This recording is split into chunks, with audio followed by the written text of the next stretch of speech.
እና እንዳልኳችሁ መመዘኛቸው ምን ይሆናል? ወይ ነጠላ መልበስ ሊሆን ይችላል ወይ እንደዚህ እና መሰል ነገሮች። ለምሳሌ አነጋገሩማ ምንም ኦርቶዶክስ አይመስልም የሚሉም ሰዎች ደግሞ ይኖራሉ። አሁን በተለምዶ ለምሳሌ በቤተክርስቲያን ውስጥ አሁን መምህራን ምናምን በተለይ ሲያስተምሩ የሆነ ግሬስ ነገር አለ። ያው ነጠላ ምናምን የሆኑ እያንዳንዱ ፎርማሊቲዎች እንደዛ ማሟላት አይጠበቅም። በዛ መመዘን አይችልም አሁን ያ ሰው። ስለዛ የሚያደርገው ምንድነው? ነጠላ ለብሷል አልለበሰም። ፕሮቴስታንት ከክርስቲያኖች ጋር የሚለዩት በቅዱስ መስቀል ምልክት በማማተብ ነው ምናምን የሚል ብቻ ከሆነ እሱም ብቻ ከሆነ የሚያውቀው ስለዛ አክሊል የሚመዝነው በዋናው በአስተምህሮ ሳይሆን በቅዱስ መስቀል ምልክት አማትቧል አላማተብም እስቲ ምናምን። ኦፍ ኮርስ በቅዱስ መስቀል ምልክት ግዴታ መማተብ አለብን። ነጠላም ለብሳለን ግዴታ ነው። ግን እዚህ ጋር ስንመጣ ግን እንዳልኳችሁ ይሄ ስፍራ ለኔ አውደ ምህረት አይደለም። ግን ይሄ ቦታ ምን አይነት ቦታ ነው? ልክ የሆኑ ጓደኛ ማዋቾች ተሰባስበን የእግዚአብሔርን ቃል እንደው እየተነጋገርን እያወራን ምናምን እስቲ ወደ እግዚአብሔር ለመቅረብ ምን እናድርግ ምናምን የምንልበት ቦታ ነው። ኃጢአት ይወረሳል የሚለው ምንም በተለምዶ ሁላችንም ሰምተነው አድገናል።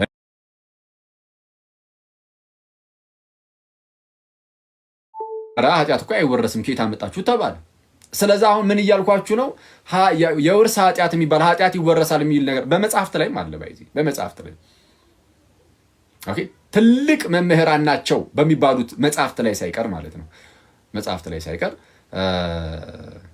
አለ። ለምሳሌ ኃጢአት ይወረሳል የሚል አሁን ያንን ነገር ብዙ ሰው ይዞ ነበረ። ግን ያንን ነገር እንደው ስለያዝን ያ ነገር ለብዙ ጊዜ ስላወቅ ነው በቃ ትክክል ነው ብሎ ጸድቆ ይኖራል ማለት ነው አይደለም። ስለዚህ በተለምዶ የምናቃቸውን ነገሮች መመዘኛ አናደርግም። መመዘኛችን በተለምዶ የምናቃቸው ነገሮች ሳይሆን ከእግዚአብሔር ዘንድ አንድ ጊዜ ፈጽሞ የተሰጠ አስተምህሮ አለ ለቤተ ክርስቲያን። ቤተ ክርስቲያን በዘመናት ውስጥ በቅብብሎሽ ያቀበለችን ማለት ነው።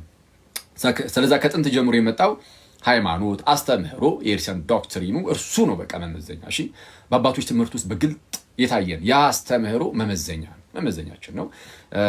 ስለዚህ በዛ ለመመዘን ሞክሩ እና ግን በዛ ለመመዘን አቅም ላይኖረን ይችላል አንዳንድ ጊዜ። አሚን ምን እያልኩኝ ነው? አንድ ሰው ምን አለኝ ከዚህ ቀደም አንድ መምህር እያወራን ሰው በጣም ያናር ኮንተንት አይደለም። ስለዚህ የሚመዝነው ያናል ባስተምህሮ ምናምን ሳይሆን ያው አስተምህሮ ላያውቀው ስለሚችል በምድር ሊመዝን የሚችለው እሱ በሚያውቀው በሆነች ነገር። ለምሳሌ ፕሮቴስታንትን ከክርስቲያን የሚለየው ነጠላ መልበስ ያለ መልበስ ጉዳይ ነው የሚል ሐሳብ ጭንቅላት ውስጥ ያለ አንድ ሰው መቶ አክሊል የሚመዝነው ለድህነት ጥምቀት ያስፈልጋል፣ ለድህነት ቅዱስ ቁርባን ያስፈልጋል፣ እንደዚህ የቅዱሳን ምልጃ ላይ የሚያወራው ነገር ቤተክርስቲያን ላይ የሚያወራው ምናምን ጉዳይ እሱ አይደለም።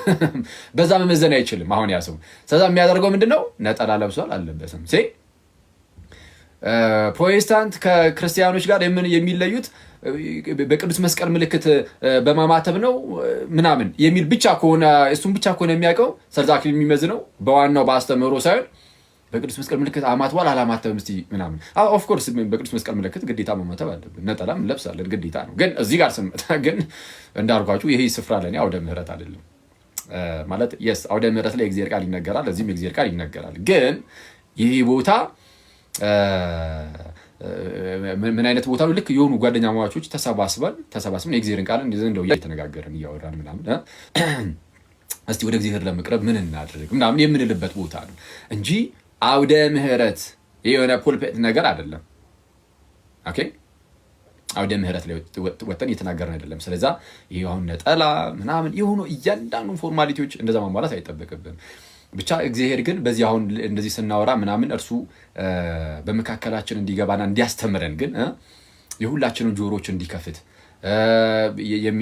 የምንናገረውን ሰዎችም ደግሞ አንደበታችንን እግዚአብሔር እንዲከፍትልን ምላሳችንን እንዲያዘጋጅልን ልክ ጌታችን በማቴዎስ ወንጌል ምዕራፍ 10 ላይ የምትናገሩት ይሰጣችኋል መንፈስ ቅዱስ እርሱ ያቀብላችኋል እንዳለው ልክ መንፈስ ቅዱስ የምንናገረውን እንኳን ጋይድ እንዲያደርገን ወደ ስተት ውስጥ እንዳንወድቅ ኦኬ የምንሰብከው ቀጥታ የቤተ ክርስቲያንን አስተምህሮና ቅድስናን ብቻ እንዲሆን ሰዎችን ወደዛ የሚመራ እንዲሆን ላይፍ ከመግባቱ በፊት አንድ ሰው ቢያማተብ አባታችሁን የሚጸልዩ ቢመጣ ኦኬ እግዚአብሔር እርዳኝ በቃ ማለት እንዲህ ብሎ እንኳን እግዚአብሔር እርዳኝ አንተ አስተምረን ሰብሰብ ብለናል እኔና ወንድም እህቶቻችን እኛ ሰብሰብ ብለናል እና ጌታዬ አንተ አስተምረን ብሎ ቢገባ መልካም ነው። እንደዛ ሊሆን ይገባል። ከዛ ውጭ ግን እንደው በቃ ስህተት የሚመስሉ ነገሮችን ሁሉ እየነቀሱ እንትን ማለት በጣም አስቸጋሪ ይመስለኛል። እና እንዳልኳችሁ መመዘኛቸው ምን ይሆናል? ወይ ነጠላ መልበስ ሊሆን ይችላል፣ ወይ እንደዚህ እና መሰል ነገሮች። ለምሳሌ አነጋገሩማ ምንም ኦርቶዶክስ አይመስልም የሚሉም ሰዎች ደግሞ ይኖራሉ። አሁን በተለምዶ ለምሳሌ በቤተክርስቲያን ውስጥ አሁን መምህራን ምናምን በተለይ ሲያስተምሩ የሆነ ግሬስ ነገር አለ። ያው የእግዚአብሔር ቤተሰቦች ጥሩ ነው ደግሞ በዚህ ደግሞ ሙሉ እያዝኩኝ አይደለም ማለት ጥሩ እንደዚህ አይነት ነገር አሁን የተለመደ ነው።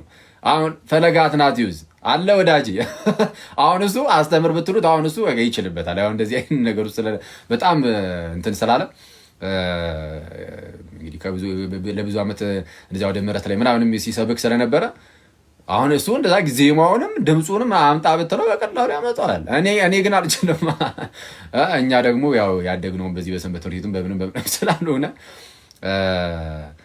ቀለል አድርገን በዚሁ ዝም ብለን ከጓደኞቻችን ጋር እንደምናወራው እና እንደዛ ያዙት። ሰው ስለዛ በምን ይመዝናል? ምን አታዩትም እንዴ ሲናገር ራሱ ተወዳጆች ይላል ምናምን አይነት ነገር እንደዛ የሚመስል ነገር ይመጣል። አነጋገርን ያይና በዛ ደግሞ መመዘን ይጀምራል። ስለዚህ አሁን መመዘኛችንን ማወቅ አለብን። መመዘኛችን የቤተክርስቲያን አስተምህሮ ነው። መመዘኛችን የቤተክርስቲያን አስተምህሮ ነው። ስለዚህ በቤተክርስቲያን አስተምህሮ ለመመዘን ማወቅ አለብን ማለት ነው። የቤተክርስቲያን አስተምህሮ አስቀድመን መሰረታዊ የክርስትና ትምህርት መማር አለብን። ሁላችንም እንደው በጌታ ጋይስ ነጠላውን አጣፍቱ ጭራሽ እንደ የመምህራን ልብስ ለብሶ እዚህ ጋር ግርንግድ መስቀል አድርጎ ግን ፕሮቴስታንት ሆኖ የሚመጣ የሀገር ህዝብ ነው ያለው። አሁን ላይ እንደዛ ነው። ይሄ መለያ ተብሎ የሚቀመጠው በፍጹም ይሄ አይደለም። አሁን ላይ ያሉ ሚዲያ ላይ እንኳን ተመልከቱ። አብዛኞቹ ተሐድሶች ምንድን ነው የሚያደርጉት? ተሐድሶ ፕሮቴስታንቶች ማለት ነው። እንዲህ ይኸው ልብሱንም መስቀሉንም እንደዛ አድርገው አይደል የሚመጡት? ግዕዙንስ እንደነሱ አረማን ያቀላጥፋል። ኦፍኮርስ እነ ዘማሪያም ያቀላጥፉታል። ኦፍኮርስ ቴዲያችን እና ሌሎችም ወንድሞቻችን በጣም ጎበዞች አሉ። ግን ያው እኛ አንችል። እሺ ኤኒዌይስ ብቻ ግን አሁን ግዕዙንም ለምሳሌ እነሱ ይሉታል። ግዕዙን ስለተባለ ብቻም ክርስቲያን ናቸው ማለት አይደለም። እሱም ግዕዝም መመዘኛ ሆኖ መቀመጥ የለበትም። ቋንቋ ነው። ነጠላውም እንደዛ የአነጋገር ጉዳይ እሱ አይደለም። ትልቁ ቁም ነገር ትልቁ መመዘኛ አስተምህሮ ነው። አስተምህሮ ፕሊስ። ይሄ መቀየር አለበት በእኛ ዘንድ። እሺ በዚህ ጀነሬሽን ይሄ መቀየር አለበት። ክርስቲያኖች ትሰማውና ማለት ነው እስቲ ስለምን እያወራ ነው? ኦኬ ይሄ የእርሳን አስተምህሮ ነው። አረ ከፕሮቴስታንቱ ጋር ምን አገናኝቱት ማለት እንድንችል ወይም ደግሞ ልክ ሲያስተምር ነጠላውን ብሏል ወይም ደግሞ የሆነ ልብስ ምናምን ለብሷል ከእርሳን ትልቅ መስቀል አድርጓል ማለት እዚህ ላይ ልክ ትሰማውና ጥምቀት አይደለም ቅዱስ ቁርባን ሁለተኛ ጌታ ስጋና ደም አይደለም ምንድን ነው የሚያስተምረው ብለህ እንድትገፋው። ስለዚህ ወደዛ ነው ማደግ ያለብን። ከአስተምህሮ አንጻር እያነሳን መመዘን አለብን። በልብስ እንሸወዳለን፣ በቋንቋ በግዕዝ እንሸወዳለን። በቅዱስ መስቀል ምልክት በማማተብም ኦፍኮርስ ልንሸወድ እንችላለን። እንደዛ አማትቦ ሌላ ነገር ሊያወራ የሚችል ሰው ስላለ ማለት ነው። ስለዛ ሁሌም መመዘኛ እንዳትረሱ አስተምህሮ ነው። እና እንዳልኳችሁ ሁለተኞቹ ያው እንግዲህ ክፋት የሚኖርበት ሰው ሊኖር ይችላል። አንዳንድ ሰው ከሁላችንም ላይ ግን እንደዚህ አይነት ክፋቶችን ግን ጌታ ከልባችን ላይ ያንሳ። በሁላችንም ውስጥ ሊኖር ይችላል። በሁላችንም ውስጥ ክፋት ሊኖር ይችላል። ጌታ ግን በእርሱ መልካምነት በእርሱ ደግነት የእኛን ክፋት ከልባችን ላይ ንቅል ያደርግልን ይንቀለው። በዛ ምክንያቱም ሰውን የሚገፉ ሰዎች ሊኖሩ ይችላሉ። በቃ እንደዚሁ የለም ይሆን ደስ የማይለው ዝም ብሎ እንደዚሁ አይቶ ማጠሙ እንደዛ ደግሞ ሊኖር ይችላል። እና ጌታ ይርዳል ለእሱ። ሶስተኛው ግን በጣም የሚያስገርመኝ ምን መሰላችሁ? ሶስተኛው በጣም የሚያስገርመኝ እሺ ሶስተኛው ለምሳሌ በቤተ ክርስቲያን ውስጥ የሌላ ቤተ እምነት ሰዎች ሊኖሩ ይችላሉ። በቤተ ክርስቲያን ውስጥ ሆነው ግን ለምሳሌ ተሐድሶ ሊሆኑ ይችላሉ። አንድ ቪዲዮ ለምሳሌ ሰምቼ ነበረ። እንደዚሁ ሚዲያ ላይ ያለው ወንድማችን እየተናገረ ከሊቃነ ጳጳሳት ጋር አብሮ የሚውል ወዳጃችን እንዲደውሉልን ምናምን ሲል እውነቱን ከሆነ አሁን ይሄ ሰው ፕሮባብሊ ሊኖር ይችላል። ባይዚ እንደዚህ አስቧል። ከሊቃነ ጳጳሳት ስር ምናምን የማይጠፋ ወይ እነሱ ስር ማለት የሚል የሆነ ግን ተሐድሶ የሆነ ሰው ሊኖር ይችላል ማለት ነው። እና እንደዛ የሚኖር ከሆነ ምን አይነት ስራን ይሰራል መሰላችሁ? እንደዚህ አይነት ሰው አሁን እዚህ ሚዲያ ላይ ምናምን ፕሮቴስታንቲዝሙ ምናምን የተወሰነ ዛሬ ስለምንሰራ ብዙ ምን ሊያደርግ ይችላል? ለኦርቶዶክስ በጣም የተቆረቆረ መስሎ እነዚህ ልጆች ኦርቶዶክስ እንዲያደርጉ ብሎ ያስጮዋል። ስለዛ ቤተክርስቲያኒቱ ያኔ የሚሰማውም ሰውም ደግሞ ኦኬ ኦርቶዶክስን ሊቃወም ነው የመጡት እነዚህ ሰዎች ምናምን ብለው የተወሰነ ገፋ እንዲያደርጉ ማለት ነው። እና ልክ ሲገፉ በቃ ከገፉኝማ ምን አገባኝ የራሳቸው ጉዳይ ብለህ የሆነ በቃ ነቅለህ እንድትወጣ ማለት ነው። ልክ ከዚህ በፊት እንዳደረጉት ነቅለህ እንድትወጣ ሊያደርጉ ይችላሉ። ስለዛ ተሳካላቸው ማለት ነው። ኦርቶዶክስ መስለው ይሄ ለአባቶችም ለመምህራን ምናምን እንደሚመስል ነገር ይናገሩና ያስነሱብሃል ከፈለጉ። እና ይሄም እንዳለ ደግሞ መረሳት የለበትም። ስለዛ እነዚህን ነገሮች ሁሉ በማሰብ ጋይዝ በተቻለን አቅም እንደዚህ አይነት ግርግሮች ምናምን ይኖራሉ። ኦኬ የትኛውም ቤተክርስቲያን ውስጥ ሊኖር ይችላል። በተቻላችሁ አቅም ግን በልባችሁ ላይ ይሄ ያለው የቤተክርስቲያን ቦታ መቀነስ ግን የለበትም። ሁሌም በተቻላችሁ አቅም የክርስቶስን ቤተክርስቲያን ሁሌም መውደድን ማፍቀርን ማቆም የለባችሁም። ይሄ በተአምር ሁሌም ማየት ያለባችሁ እርሷን ነው። ኦኬ በውጭ ያላችሁም ደግሞ ወደ ቤተክርስቲያን መምጣት ፈልጋችሁ ግን እንደዚህ አይነት ግርግር ስታዩ ወደ ምን አይነት ቦታ ነው የሚሄደው ብላችሁ የተወሰነ የተወዛገባችሁ ሰዎች ካላችሁ ፕሊዝ ወደኋላ አትሽሹ፣ ወደኋላ አታፈግፍጉ። ቤተክርስቲያናችን ውስጥ መመዘኛ የሚባል ነገር አለ ማለት የሆነ የግለሰብ ቤተክርስቲያን አይደለችም። መመዘኛ አለ። ያ መመዘኛ ቅዱስ ትውፊት ይባላል። ከጥንት ጀምሮ የመጣ አስተምህሮ አለን። የአባቶቻችን ትምህርት አለ። ከአባቶቻችን ትምህርት ግልጥ እያደረግን ነው የምንማማረው። ስለዚህ መመዘኛችን እርሱ ነው። የአባቶቻችን ትምህርት የአባቶቻችን ልጆች ነን ማለት ፕሮቴስታንት አይደለን ማለት እኛ በደገብ ላይ የአባቶችን ትምህርት ጣል አድርገህ የራሴን ትምህርት ማንገስ አልችልም። እንደዛ አይቻልም። በቃ መመዘኛ ስላለን ኑ ባካችሁን አክሊልን አይታችሁ ነው አይደለም። የሆነ መምህርን ነው ኢቭን የሆነ ጳጳስን ነው አይደለም። ኦኬ ጳጳስ ሳይቀር ይመዘናል፣ ሊቅ ይመዘናል። ምስኪን ወንድም እዚህ ጋር እንዳሉት እነሱ ተዋቸው በቀላሉ ይመዘናሉ። በምን ሁሉንም ቅዱስ ትውፊት ይመዝናል። ስለዛ መመዘኛ ስላለን ከቅዱስ ትውፊት አንጻር እየታየ ሁሉንም ነገር እንደዛ ማየት ይቻላል። እና አንድ የሰማነው ነገር ደግሞ አለ። የሊቃውንት ጉባኤ አሁን በኢትዮጵያ አይ ቲንክ እንትን ሊያደርግ ነው። አሁን መንፈሳዊ ነገር ላይ ሙዚቃ መክፈት አስፈላጊ ነው ወንድሞቻችን። ከዛ በኋላ አሁን ነገ አኪል ሙዚቃ መክፈት ጀመረ፣ ላይቭ ላይ ገብቶ ልታስቡኝ ነው። ሰው የሊቃውንት ጉባኤው ምን ሊያደርግ አስቧል? ኦኬ ይሄ ጉባኤ ነገር ሊያደርግ አስቧል መሰለኝ። እና ዛሬ ደግሞ እንደዚህ አይነት አከራካሪ የሚመስሉ ነገሮች ካሉ እነሱ ደግሞ ኦፍኮርስ ይነካቸዋል ብዬ ተስፋ አደርጋለሁ። መንፈስ ቅዱስ ደግሞ በደንብ ቢቆጣጠረው ጉባኤውን፣ ጌታ በነገር ሁሉ ይርዳቸው፣ በመካከላቸው ይገኝ እና መልካሙን ሁሉ ያሳያቸው እና እንደሚያሳያቸው እምነቴ። ሁላችሁም ደግሞ ስለዚህ ጉባኤ ጸልዩ ፕሊዝ፣ ሁላችሁም ክርስቲያን ወንድሞቼ።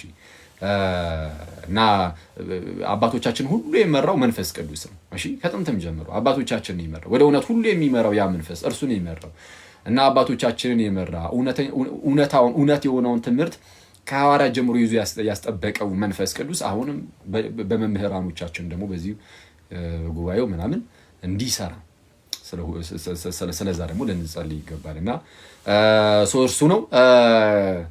ስለዛ እንደዛ ይደረጋል። ስለዛ አሁን ጉባኤ ሲደረግ ምንድነው የሚደረገው? ጉባኤ አሁን የሊቃውንት ጉባኤው ሲደረግ የአባቶች መጽሐፍትን የሚገልጡት የአባቶች መጽሐፍትን የሚገለጡት የሃይማኖት አበው ሌሎችም የጥንት አባቶች መጽሐፍት ይገለጥና ከሱ አንጻር እየተደረገ ይኸው አባታችን ገሌ ቅዱስ አባታችን ገሌ እንዲህ ብሏል እያሉ አባቶቻችን ይሰጡዋል። የዚህ ናህል ነው እንጂ እገሌ የራሱን ትምህርት እየያዘ ብድግ እገሌም የራሱን ትምህርት ይዞ ሁሉም የየራሱን ትምህርት ይዞ የሚፈለጥጥበት ቤተክርስቲያን አይደለም። ስለዛ ይህ ነገር እንደዚህ ስለሚሆን ምናልባት ትዕግስት አንዳንዴ ሊያስፈልግ ይችላል። ከተወሰነች ጊዜ በኋላ ይህ ነገር የሚጠራ ከሆነ ይጠራል እና እንደዛ ስለሚደረግ ፕሊዝ ወደ ቤተክርስቲያን ለመምጣት ያሰባችሁ ሰዎች ካላችሁ በዚች ግርግር ምክንያት ወደኋላ በፍጹም እንዳትሉ የያዛችሁን እምነት በቤተክርስቲያን ደረጃ የሚሰጠውን ዋናውን አስተምህሮ ያዙና ሌላ ይሄ የተወሳሰበ ነገር ካለ ቀስ እያላችሁ ታውቁታላችሁ። ኑና ብቻ ቢያንስ ግን ዋናውን አስተምህሩ ጸሎተ ሃይማኖት ብለን የምንጸልየውን ሁሉን የፈጠረ አንድ አምላክ በሚሆን በእግዚአብሔር አብ እናምናለን ብለን የምንጀምረውን፣ አንድ የአብ ልጅ በሚሆን በአንድ ጌታ በኢየሱስ ክርስቶስ እናምናለን ብለን የምንቀጥለውን፣ የአንዱ የእግዚአብሔር ልጅ ሰው እንደሆነና ከቅድስት ድንግል ማርያም በስጋ እንደተወለደ ስለ ሁላችን እንደሞተ ሞቶ እንዳልቀረ በሦስተኛው ቀን ከሙታን ተለይቶ እንደተነሳ እንዳረገ ዳግመኛ እንደሚመጣ እርሱን እመኑ ዘንድ ከአብ በሚወጣው በመንፈስ ቅዱስ እናምናለን የምንለውን እርሱን ብቻ እመኑ። ለኃጢአት ስርየት በምትሆን በአንዲት ጥምቀት እንደምናምን ከእርሱ በፊት ደግሞ አንዲት ቅድስት ዓለም አቀፋዊትና ሐዋርያት ቤተክርስቲያን እንዳለች እመኑ። እርሷም የጌታ ቤተክርስቲያን ናት። ክርስቶስ ራሷ ነው። እርሷ የክርስቶስ አካሉ ነች ዘንድ በትንሣኤ ሙታን እመኑ። የቤተክርስቲያን አንድነት በቅዱስ ቁርባን ላይ ስለሚመሰረት በቅዱስ ቁርባን እመኑ። ይህንን እመኑና ኑ። ቀስ እያላችሁ ደግሞ ሌላውንም ትምህርት በደምብ ትይዙታላችሁ። ስለዛ ፕሊዝ ለመምጣት ያሰባችሁ ሰዎች ወደኋላ እንዳታፈገፍጉ። በቤተ ክርስቲያን ውስጥ ያላችሁ ሰዎችም ደግሞ እንደዚህ አይነት ግርግሮች በተነሱ ቁጥር ልባችሁ እንዳይታወክ፣ በልባችሁ ለቤተ ክርስቲያን ያላችሁ ቦታ እንዳይቀንስ እሱን በጣም መጠንቀቅ አለብን። አንዳንዶች እንደሚሉትም የሆነ ለምሳሌ አኪል አሁን እንደዚህ አይነት ሰዎች እንደዚህ ገፏቸው ምናምን የሚሉ ሰዎች አሉ። አንዳንድ ፕሮቴስታንት ወንድመቶች ለእናንተ ክብር አለኝ። ብዙ ፕሮቴስታንት ወንድመቶቻችን በጣም ምስኪኖች የዋዎች እንደሆነ አውቃለሁ። ኦፍኮርስ በተንኮል በጣም እንዴት አጨቁ ደግሞ እንዳሉ ሆነው ማለት ነው። እሱን ግልጽ ነው። ግን ምንድነው ዝም ብሎ እንደዚህ ግርግር በተነሳ ቁጥር በቃ ወደ ፕሮቴስታንት ሊሆኑ ምናምን የሚሉ አንዳንድ ሰዎች አሉ። ማለት የሚያውቁ የተወሰነ ሳስተምር የሚሰሙ ሰዎች አይ ፕሮቴስታንት እንኳን አይሆንም ይላሉ። ኦፍኮርስ ራሳቸው ፕሮቴስታንቶችም ሆነውና እንዲህ ያለ ነገር ባትናገሩ መልካም ነው። ማለት ግልጽ ነው። የሆነ አንደኛ ዝም ብሎ የሆነ ሰው መቶ ስለተጨቃጨቀ የሚሆን የማይሆን ስምን ስለለጠፈኛ ላይ እገሌ እንደዚህ መናፍቅ ምናምን ስላለ ምንም ይሄ ነገር ሊገፋን አይችልም። ሜቁ ግልጽ እኮ ነው። ማለት አንድ ምንም ወይ በቅጡ ያን ያህል በስርዓት ያልተማረ ሰው ሊሆን ይችላል። ጉዳዩ ላይ ያላጠና ሊሆን ይችላል። ኦኬ ማንም ሰው ሊሆን ይችላል።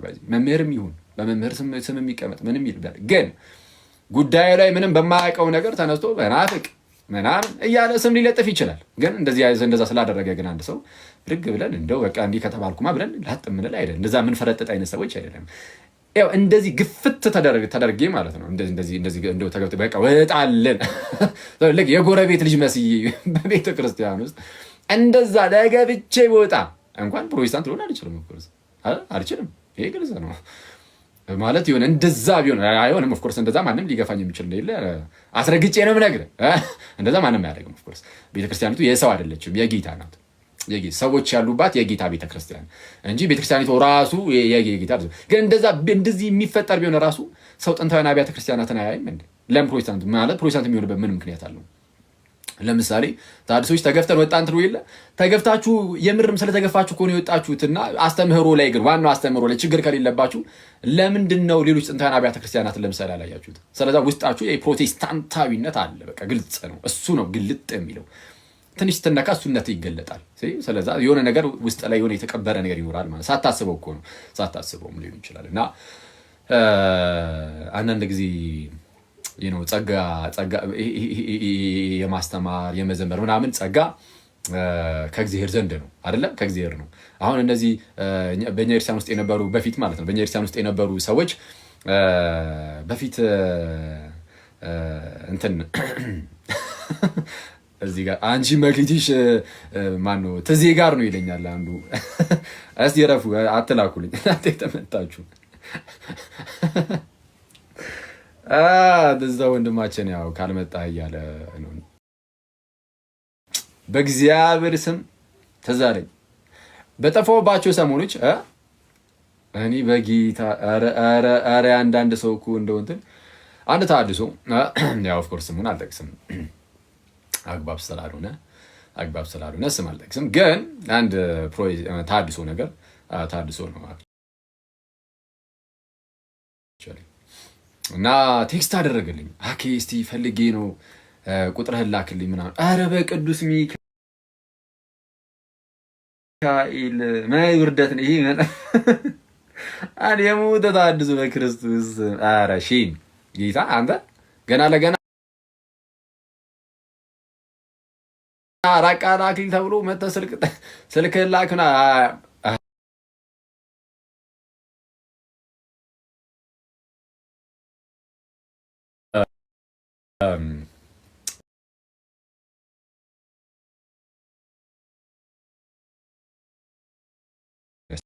ያስገርምኛል። እኔ ምኑን አውቀዋለሁ። ግን አሁን ላይ ግን ሳስበው ይሄ በየክፍለ ሀገር ምናምን በጣም ሩቅ ሀገር ምናምን እየሄዱ ሲሰብኩ ምናምን ነበር አይደል? እንግዲህ አሁን የወጡ ወንድሞቻችን እና ይሄ በጣም እኮ ነው የሚያስገርመው። ባይዚ ይሄ ያንን የሚያህል ርቀት ማለት በጣም ከአዲስ አበባ በጣም ከከተማው በጣም ሩቅ የሆኑ የሀገር የኢትዮጵያ ጠረፍ አይነት ቦታዎች እየሄዱ እኔ ራሴ አውቃለሁ ባይዚ እንደዛ እንደሚሄዱ እና እዛ ድረስ እየሄዱ በፒስታው በምን እየሄዱ አስቡት። ታዋቂ ናቸው። በጣም ታዋቂ ስለሆኑ ከተማ ላይ እርግጠኛ ሆኜ ላስተምር ቢሉ ሁሉም በደስታ ነው። በቃ እንደው ላስተምሩ መባላቸው አይቀርም። ግን እነሱ እዛ ድረስ ሄደው ሲያስተምሩ ከነበረ ይሄ በጣም የሚያስገርም ነው። ምናልባትም የእግዚአብሔር ጸጋ ከእነርሱ ጋር ይኖር ነበር፣ ምናልባት ያኔ በፊት ማለት ነው። እና ግን የእግዚአብሔር ጸጋ ይወሰዳል ጋይስ፣ የእግዚአብሔር ጸጋ ይወሰዳል። እና አንድ ሰው የተቀበልነውን የእግዚአብሔርን ጸጋ በጣም በጥንቃቄ ካልያዝነው ልንነጠቅ ራሱ እንችላለን ብሎ ሲናገር ነበርና እያወራን ከእኔ ጋር እና እሱ በጣም እውነት ነው። በጣም ይህን ነገር አንዴ በጣም ከተረዳ ነው በጣም የእግዚአብሔርን ጸጋ በፍርሃት አንደኛ በራሳችን ላይ እንዳንመካ ያደርጋል። የሚያስተምረውም የሚዘምረውም በእግዚአብሔር ጸጋ እንደሆነ ካወቀ አንደኛ አይመካም። እኔ እንዲህ ነኝ እኔ እንዲያ ነኝ እያለ ኩፍስ አይልም። ስለዛ ሀምብል ይሆናል። ከዛን ደግሞ እግዚአብሔር ስለሆነ የሰጠው ጸጋውን እርሱ ደግሞ እንዳይነሳው በትህትና ኃይልን ከእግዚአብሔር ብቻ እየተቀበለ ማገልገል ይጀምራል። ስለዛ ጸጋ ይነጠቃል። እና እነዛ ወንድሞቻችን አሁን ያንን ነገር ነው የሚገርም መዝሙር የዘመረው ሰው ሄዶ ግን ጭራሽ እንደዚህ አይነት መዝሙር ላይዘምር ይችላል። ልክ ኤልሳ ሲወጣ እግዚአብሔር ጸጋውን ልክ ሲያነሳብህ ማለት እግዚአብሔርን በሚደንቅ ሁኔታ ያመሰግን የነበረው አንደበት ግልብጥ ብሎ ክርስቲያኖችን ሲሳደብ የጌታን አካል ሲሳደብ የሚውሉ ብቻ ሊሆን ይችላል። ኦኬ፣ ምናልባት በፊት ሰዎችን እያስተማረ የሰዎችን ልብ መግዛት የሚችል ወደ እግዚአብሔር እንዲቀርቡ ማድረግ የሚችል አይነት ሰው የሆነ ሰዓት ላይ ያቺ ጸጋው ተነጥቃ ጭራሹ ሲጮህ ቢውል ማንም ሰው በዛ ደረጃ የሚሰማው ሰው እንኳን ሊያጣ ይችላል። እና የእግዚአብሔርን ጸጋ በጥንቃቄ ነው መጠቀም፣ በየዋህነት በትህትና፣ በጣም በትህትና የምርም ጸጋው ካለ የእግዚአብሔር ጸጋ ካለ ማለት ነው። ያ ነገር አንድ ሰው ሲዘምር የምርም የሚዘምረው ዝማሬ በእግዚአብሔር ጸጋ ከሆነ ማለት ነው። ሲያስተምር የሚያስተምረው የምርም በእግዚአብሔር ጸጋ ከሆነ እንደዛ መሆን አለበት። እና ኤኒዌይስ ትንሽ እኔ አንዳንዶችም እንደዚሁ አሁን እንግዲህ ተገፋን ብላችሁ የምትሄዱ ሰዎችም ፕሊዝ በጣም በተቻላችሁ አቅም የሆነ ሰው እንግዲህ ቤተክርስቲያን ውስጥ የሆነ በቃ ገፋኝ ብላችሁ ብቻ ቶሎ ውስጣችሁ ብሻ ይበል ብድግ ብላችሁ ፕሊዝ አትሽፉ፣ እዚሁ ሆኑ። ብቻ ግን የእርሲያንን አስተምህሮ አታሳስቱ። በተአምር ሁሌም መጠንቀቅ ያለባችሁ ለሃይማኖት ወይም ለአስተምህሮ በቤተ ክርስቲያን ውስጥ ያለው አስተምህሮ ከጌታ የተቀበልነው ነው። ኦኬ፣ ዋናው አስተምህሮ ማለት ነው። ስለዚህ እሱ ላይ በደንብ ጥንቃቄ አድርጉ። እዛ ላይ ከሰዓታችሁ አደገኛ ነው። አሁን አስቸጋሪ የሆነው ነገር ምንድነው? አስተምህሮ የምናስተምረው ሰዎች ራሳችን አስተምህሮ ላይ ብዙም ላናቅ እንችላለን። መተን ሰዎች ላይ የምንለማመድ ሰዎች ሊኖር እንችላለን። እሱ በጣም አደገኛ በእግዚአብሔር እሱ በጣም አስቸጋሪ ነው። ያዕቆብ ለዛ ነው ከእናንተ ብዙዎች አስተማሪዎች አይሁኑ አለ። ጎርጎርዮስም ሲናገር ዘንዚናዙ ቴዎሎጂ ለሁሉም ሰው አይደለም አለ። ስነ መለኮት ነው ለሁሉም ሰዎች አይደለም። ምንድነው እዛ ኦሬሽኑ ላይ ምንድነው እያስተማሩ ሰዎች ላይ ይለማመዳሉ ይላል። ኦሬሽኑ ላይ ማለት ነው እዛው እና እዚሁ መጣ እያስተማርክ በእነሱ በሚማሩት ሰዎች ላይ መለማመድ አይቻልም። እና እያየን አንዳንድ ጊዜ አንዳንድ ሰው ያስተምርና እዛው እያየ ነው በፊት ሲያስተምር የነበረውን ከትንሽ ቀናት በኋላ ሲረግሞት ያለ ያንን ያስተማረውን ትምህርት ይቀጥልና እንደዛ መሆን የለበትም ማለት ሁሉንም ነገር ጠንቅቃ አውቀህና ምናምን ላትባል ትችላለህ። ግን ቢያንስ ምን መደረግ አለበት? ቢያንስ ማለት ሁላችንም ይሄ ለእኔም ጭምር ለየትኛውም ሰው ነው። እሺ ቢያንስ የምንናገራቸው ነገሮች ላይ አባታዊ ማስረጃ እንዳለን እርግጠኛ ነው። የምንናገራቸው ነገሮች ላይ እሺ ሳወራ እንደዚህ እያልኩ ነው። አንድ ሰው ምንድነው እንደዚህ የምትለው እያለ ነው። ያላሰቡትን ማሳሰብኳቸው ይሄንን ላቆሙ ለደግሞ ሁሉም ነገር ስለሚተረጎም አስቸጋሪ ነው። ሁሉም ነገር የሚተረጉሙ ሁሉም ነገር እና የምናስተምረውን ነገር አትሊስት እዛ ርዕስ ላይ ከአባቶች አንጻር እርግጠኛ እንሁን። ኦኬ፣ ከአባቶች አንጻር እርግጠኛ እንሁን። አሊያ አስቸጋሪ ነው። እንስትና ሌላውን ሰው እናስታለን። ከዛ በኋላ እነዛ ሰዎች ልብ ውስጥ አንዴ ከተቀመጠ በኋላ እሱን ደግሞ ለማውጣት ደግሞ አይኔ የተቀበልኩት ይሄ ነው ይመጣል እና እንደዚህ መከፋፈል እንዳይመጣ ሁሌም ይኸው መከፋፈል እንዳይመጣ ትልቁ ምርጡ ነገር የአባቶችን ኮንሰንሰስ ማየት ነው። በቃ አባቶች ምን አሉ የሚለውን አንዴ ካየ ከዛ ላይ አንተ ከአባቶች አይደል የተናገርከው፣ ከዛን ጓደኛ አበበም ሲመጣ ከአባቶች ካስተማረ በቃ ተመሳሳይ ነገር ይሰጣል። አክሊልም ጓደኛችሁ መጥቶ ወንድማችሁ መጥቶ ሲያስተምር ከአባቶች ከሰጠ ከራሱ ካልሰጠ እናንተ ከመዘዛችሁት ከአባቶች ስለሆነ የሚመዘው በቃ እርሱም ያንኑ ይሰጣል። ተመሳሳይ ይሆናል፣ ወጥ ይሆናል። ወጥ የሚሆነ ትምህርትን ለማስተማር አባቶችን ማወቅ አለብህ። አሊያ ግን በተለምዶ ያወቅከውን ወይም ደግሞ ዝም ብለህ እንደዚሁ አንተ አንበበ የመሰለህን ብትሰጥ በጣም አስቸጋሪ ነው። ከአባቶች ብሎ ደግሞ ሌላኛው ሰው ሲመጣ ደግሞ ይለያል። ያኔ ዝም መከፋፈል ያለ ያስመስላል እና ጥቃቅን ነገሮች ናቸው በእርግጥ ብዙ ጊዜ እንትን የሚሉት እና እሱ ላይ ጥንቃቄ ማድረግ ያስፈልጋል ምናምን። በጣም ብዙ አወራሁባችሁ። እስቲ አክሊል ውሃ ይጠጣል።